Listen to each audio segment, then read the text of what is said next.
कर्म कैसे करें, फल क्या है। चलते हैं आज कर्म सिद्धांत की ओर।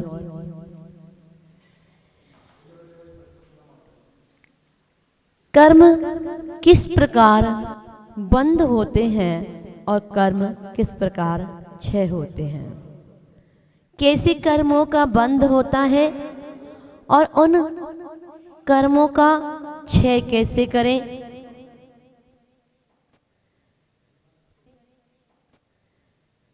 कर्म के खेल कैसे हैं कि दुनिया को बताएंगे, पड़ी हम पर विपत भारी के प्रभु जी को सुनाएंगे।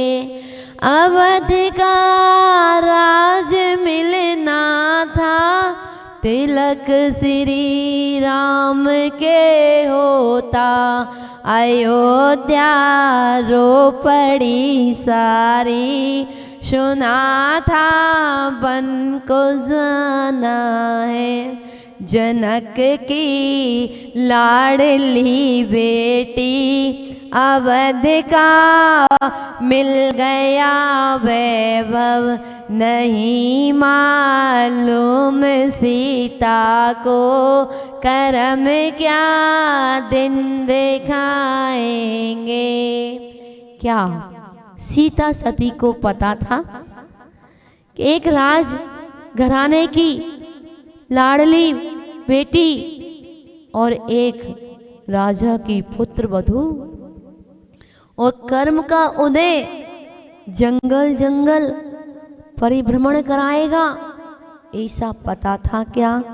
नहीं। जब कर्मों ने सती सीता को नहीं छोड़ा, जब कर्मों ने पार्श्वनाथ भगवान को नहीं छोड़ा, 10 भव तक जिसने बैर किया, तो 3 महीने बैठ के खाया या नहीं खाया था? खाया था या नहीं खाया था? ये प्रैक्टिकल करके आपने देखा। एक समय कमाया, एक समय कमाया और अनेक समय खाया। जो दीपावली की धनतेरस पे जितना धन कमाया उसको आप महीने में भी खर्च कर सकते हो, एक दिन में भी खर्च कर सकते हो, एक साल में भी खर्च सकते हो। ये तो एक समय का बांधा हुआ अनेक समय में खर्च हो गया, और अनेक समय में बांधा हुआ एक समय में खर्च कैसे होगा?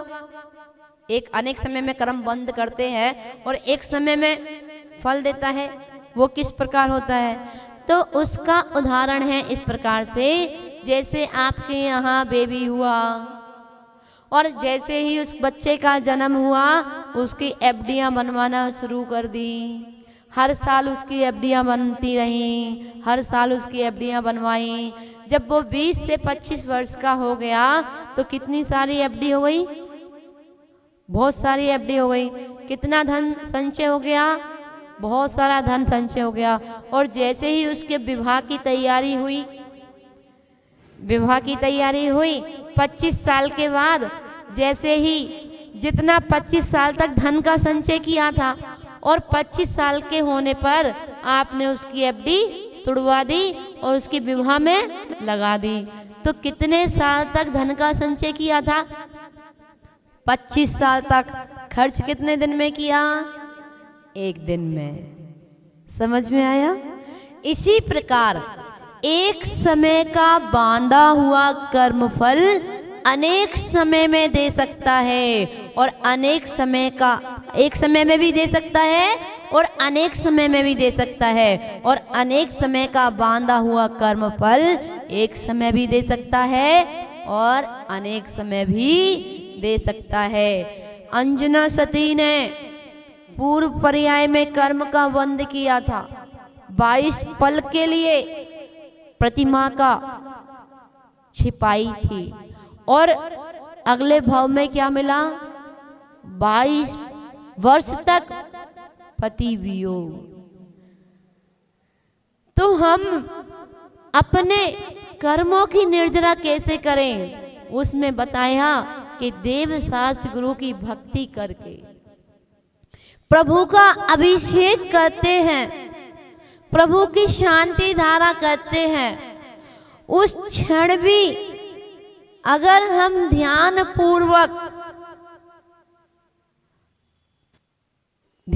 पूर्वक अभिषेक करें और देखें तो हम अनंत कर्मों की निर्जरा कर सकते हैं। बहुत सारे कर्मों की निर्जरा एक समय में कर सकते हैं, लेकिन हमारा ध्यान इधर उधर पहुंच जाता है, भटक जाता है। भगवान की भक्ति कर रहे हैं, कहते हैं जब आपने अपने घर से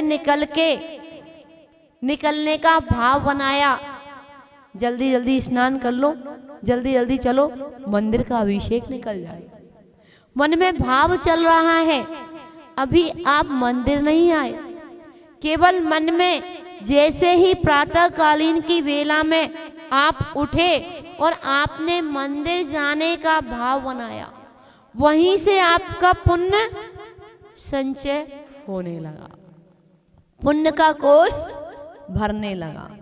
और जल्दी जल्दी स्नान, जल्दी जल्दी वस्त्र आदि पहने, जल्दी जल्दी निकलने का प्रयास किया, कितना पुण्य का संचय कर लिया। और यहाँ आकर मंदिर में आ गए, मंदिर में अभी टाइम है 10 मिनट 20 मिनट आधा घंटा, अभी मन में यही विकल्प है कि अभिषेक होने वाला है। किस कहते अभी रुक जाओ, अभी रुक जाओ, अभी अभिषेक होने वाला है। जब से आपने भाव बनाया और अभिषेक तक भाव लेके रखे रहे, अभिषेक हो रहा है, उस समय आपने भाव बनाया, पापा चरण तज नवन करता, चित्त में से धरो, साक्षात श्री अरिहंत का मानो नवन परसन करो। पापों का क्षय करके, पापाचरण, पाप का आचरण तज कर, पापाचरण तज नवन करे।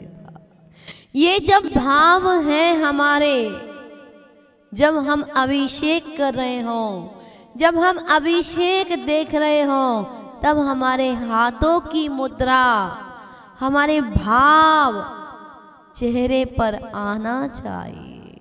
जो अंदर के भाव है वो बाहर आना चाहिए।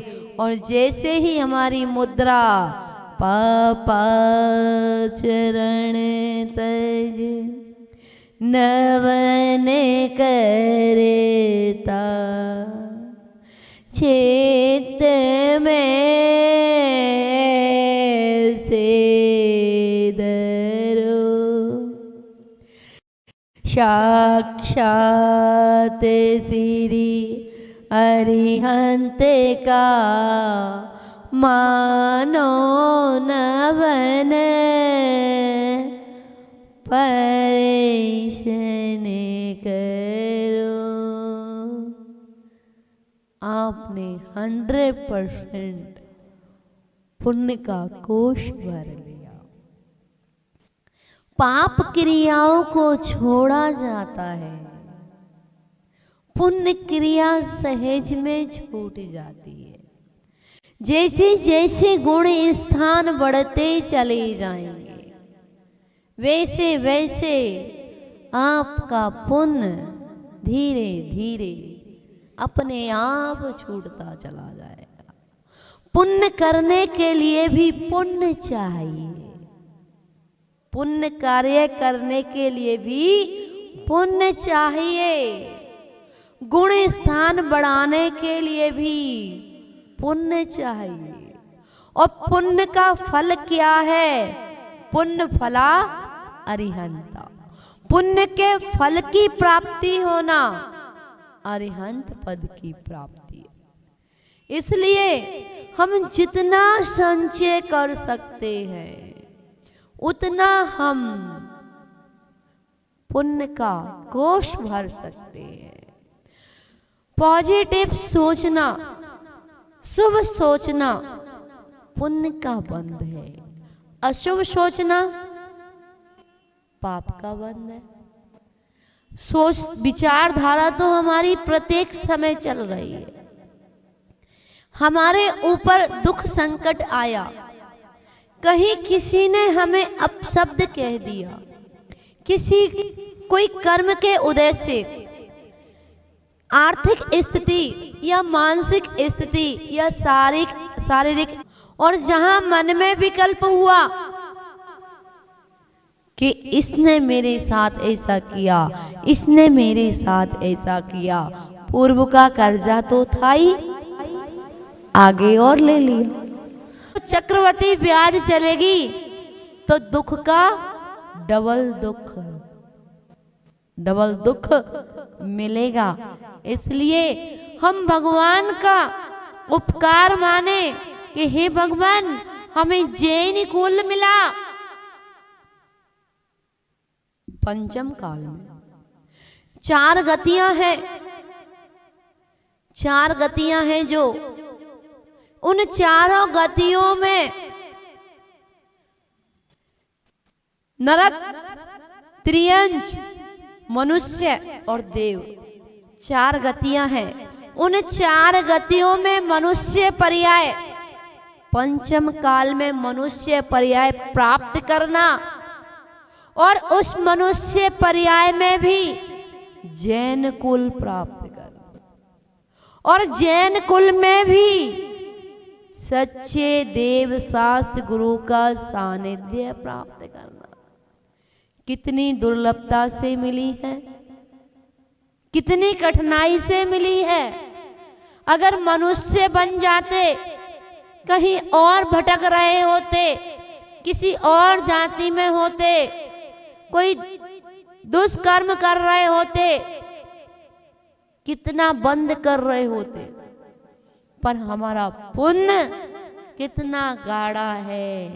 ऐसा जब विचार करते हैं कि हे भगवान हमारा पुण्य कितना गाढ़ा है कि इस पंचम काल में मनुष्य पर्याय प्राप्त करना, सच्चे देव शास्त्र गुरु का सानिध्य प्राप्त करना और अपने अगले भव को सुंदर बनाना, ये हमारे हाथ में है। 1 रुपया, 1 सिक्का सबके पास है। उस 1 रुपये को आप पुण्य में लगाइए या पाप में लगाइए, सबको मिला है बराबर। माने यह जीव इतने सारे हैं, सबके पास वही 24 घंटे हैं। सबको मन मिला, सबको 24 घंटे मिले। किसी ने इतिहास रच दिया 24 घंटे में और किसी ने अपने 24 घंटे व्यर्थ कर दिए। 24 घंटे ही आदिनाथ भगवान को मिले थे, 24 घंटे ही महावीर भगवान को मिले थे, 24 घंटे ही आचार्य कुंद स्वामी जी को मिले थे और 24 घंटे ही आचार्य मानतुंग स्वामी जी को मिले, 24 घंटे ही आचार्य विद्यासागर जी को मिले और 24 घंटे ही आचार्य ज्ञान सागर जी को मिले, जिन्होंने इतिहास लिख के रख दिया।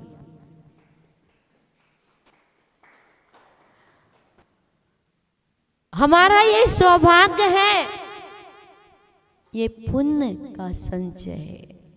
ये हमारा सौभाग्य है कि हमें आचार्य विद्यासागर जैसे गुरु, आचार्य ज्ञान सागर जैसे गुरु के काल में हमें जन्म मिला। आने वाली पीढ़ी के लिए आचार्य विद्यासागर जी, आचार्य ज्ञान सागर जी किस तरह के दिखाई देंगे? जैसे हमें आचार्य कुंद कुंद स्वामी दिखाई दे रहे हैं, जैसे हमें आचार्य समर्थ भद्र स्वामी, आचार्य मान तुंग स्वामी दिखाई दे रहे हैं। उनका एहसास होता है, आने वाली पीढ़ी को वैसा ही एहसास हो। हम कितने पुण्यशाली हैं जब हम इस तरह का भाव बनाते हैं, तो पुण्य का अर्जन करते हैं।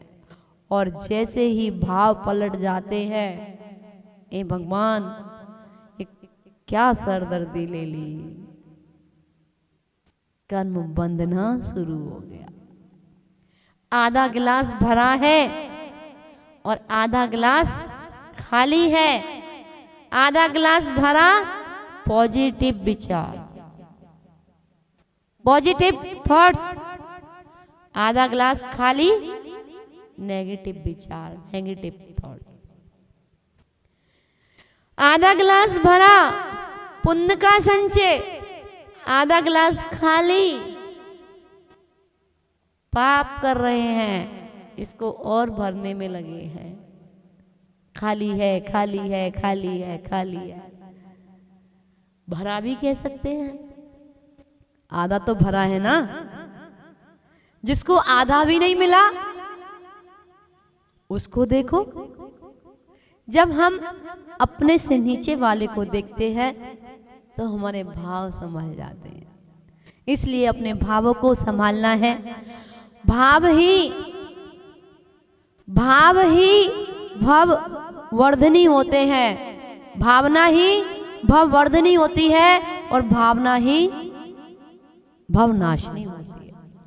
इन्हीं भावों से संसार बढ़ता है और इन्हीं भावों से संसार का क्षय होता है। हमारे भावों पे डिपेंड करता है हम किस प्रकार का कर्म बंद कर रहे हैं। हम पुण्य का कर्म बंद कर रहे हैं या पाप का कर्म बंद कर रहे हैं। कर्म तो प्रत्येक समय हमारे साथ है, बस हमें विचार करना है।